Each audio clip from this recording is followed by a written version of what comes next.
Thank you everyone for coming here. I'll flatter myself in believing that you have all come for the book launch and not to listen into Mr. Shourie.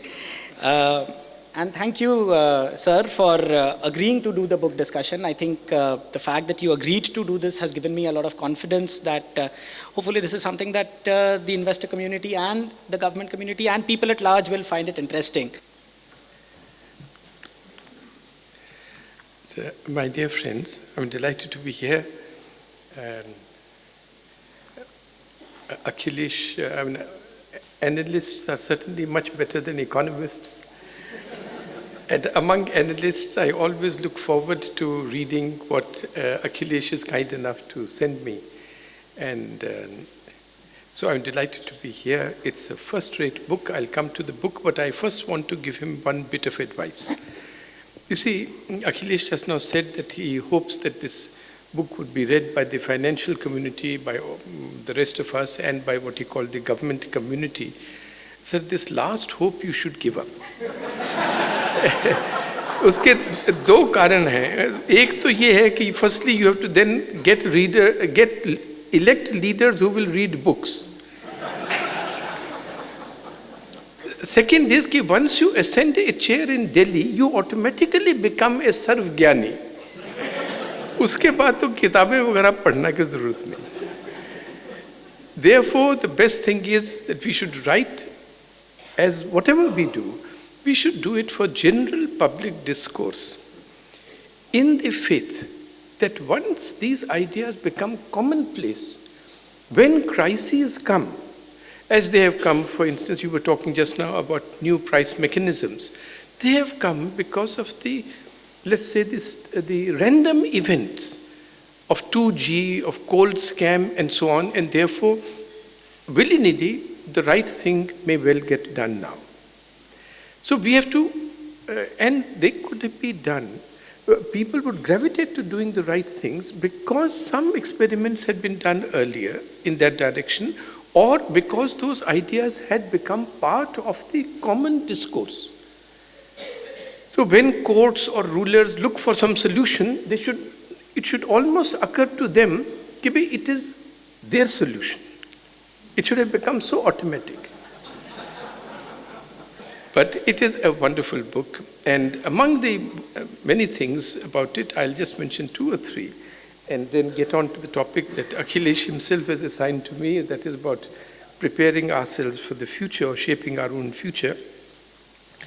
You see, one of the things is that it's a very instructive book in many ways, and I'll take up on the matter which Akhilesh just mentioned about facts. And because in India, everybody has an opinion. Nobody has the facts. And as this is, you can see this every day in the evening on Times Now.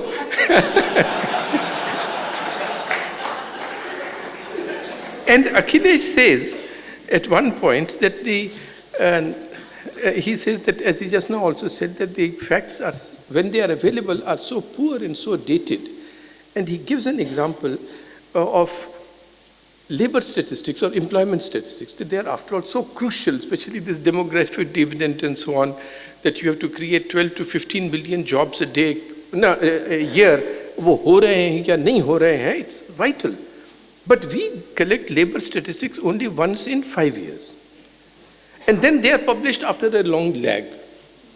So you don't really know what the effect of your policy has been on the crucial variable on which our social stability and our well-being depends.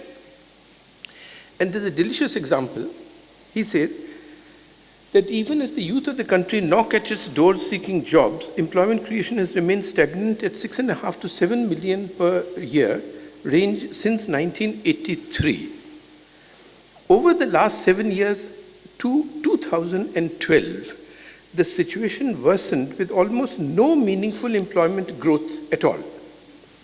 The government was so surprised by the findings of the 66 round survey of the National Sample Survey Organization in 2010, which showed that there was practically no job creation between 2005 and 2010, that it ordered another large round survey in 2012, which would otherwise have been scheduled in 2015. So the 68th round survey showed कि 210 तक तो कुछ नहीं job हुए थे. No jobs had been created. But suddenly within 2 years, there were 15 million jobs that were created at once. So the government was very happy. It sounds like the CBI. कि जैसा case चाहो आप वैसा case बन जाता.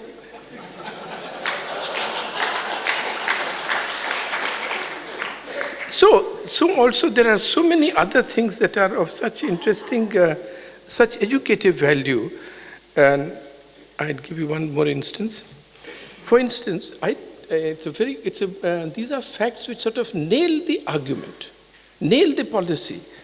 He says that in India, gen sets that Indians buy, since power availability is such, the genset owner is therefore generating electricity at rupees 15 per unit, while the utilities shy away from raising prices from rupees 5 to 7 per unit.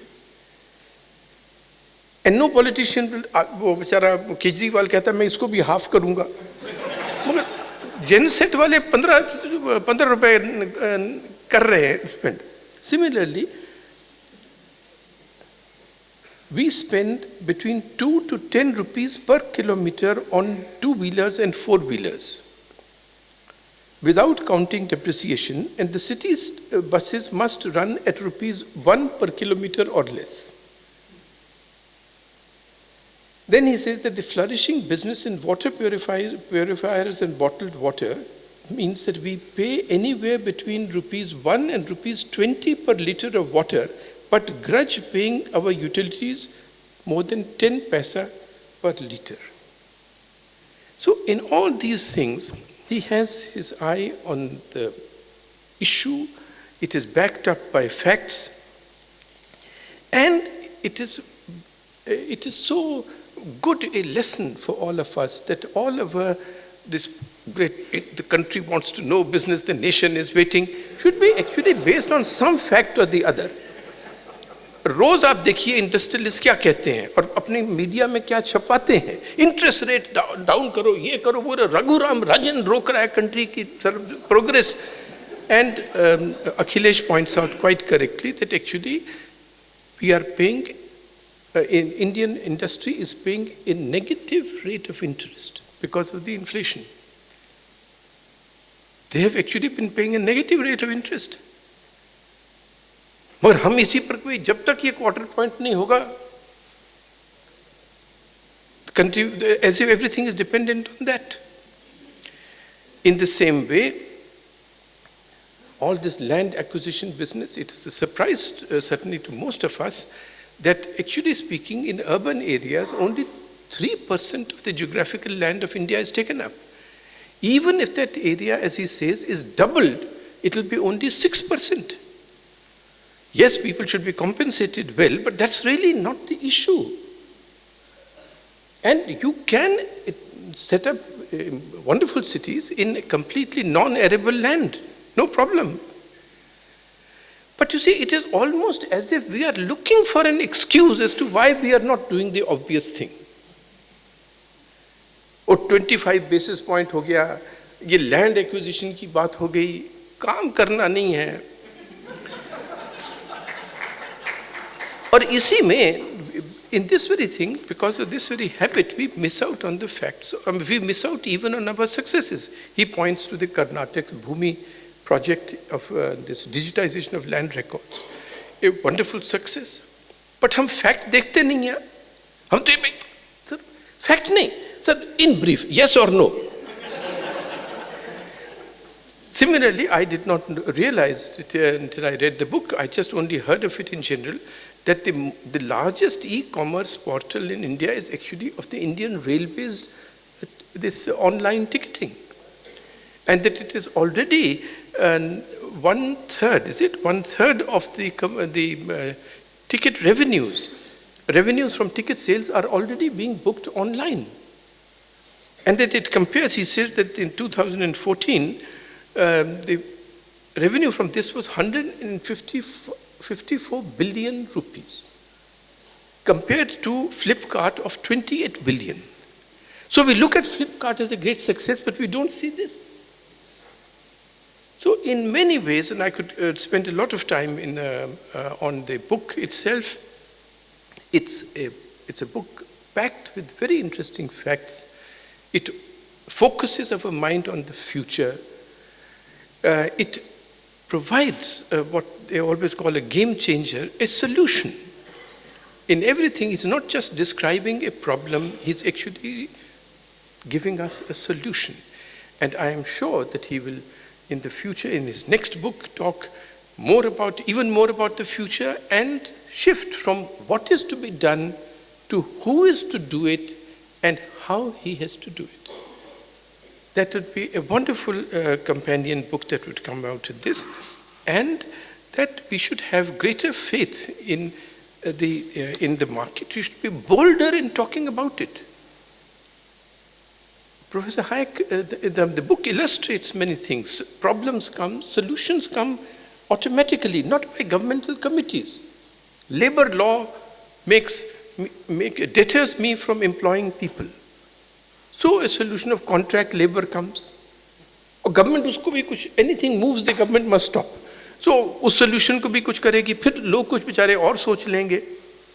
So solutions come out in this way. Our education system produces unemployable graduates, but then Infosys, Tata Consultancy Service, every company starts retraining programs of its own. We are short of skills. It's not just the skill corporation, but then the vocational training courses come up and the companies start doing this every time. So the point would be, as Professor Hayek had said, that development takes place, economies are organized they are organized by human effort, not by human design.